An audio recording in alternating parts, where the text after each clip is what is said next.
My name is Brian Walsh. I'm an English teacher at George Mason High School. I really think, in hindsight, I've always wanted to be an English teacher. Even when I was in high school, I loved my English classes. I hated high school, but I loved my English classes. I went to Boston University and I studied English at school, and I enjoyed it very much. Did some work. I was a social worker for a number of years for the city of Boston. And I found myself not using my English skills as much, but I found myself more drawn to the teaching part of the job, of trying to give advice, or more importantly, listen to take advice. After a while I did that, but it burned out because as a social worker I was working inside a very rough part of the city. But I was always coming back, and then I went back and I realized that I missed that type of work, the social work, but so I went back and then I got a job. I ran an education program at a homeless shelter.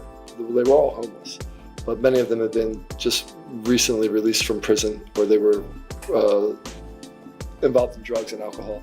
So education really wasn't sticking with them.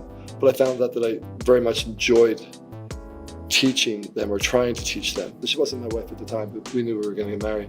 Anyway, she moved down here. I moved down here shortly after we did marry, and my neighbor was Miss Barry over at the middle school.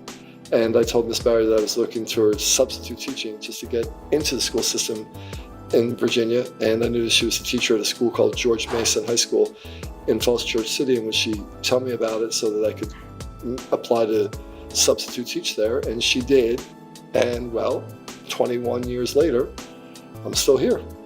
I find myself being a critical reader often during the winter months, during the school year. In the summer, I'm just getting my hands on whatever I can just read for pleasure. The reading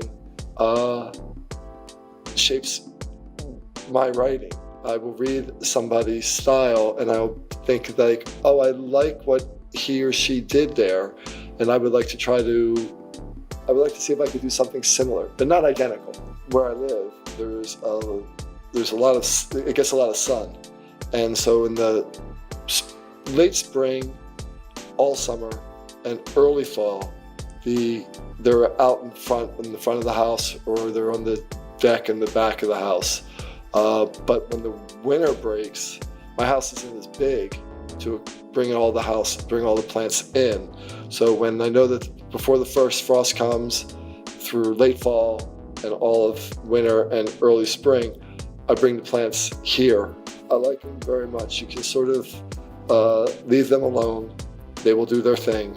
They require a little bit of attention. And they're very, very beautiful, but their beauty is not something that is immediately striking. You have to look for it, and then you see it. And that's the way a lot of people are. Now the ducks, that's a different story.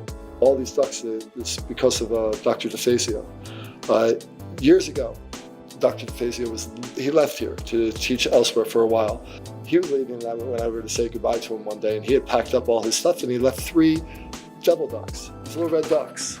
He had 3 of these ducks, and I said to him, Al, after I said my goodbyes to him, I said, you got the 3 ducks. May I take a duck? And he said, sure. So I took one. I took the 1 duck. And then I realized most 3 and 1-year-olds are going to fight over a duck. So then I said to Al, I went back in, I said, Al, can I have another duck? So then I had 2 ducks. And then I sat back down and I said, now that duck that had 2 friends now has no friends.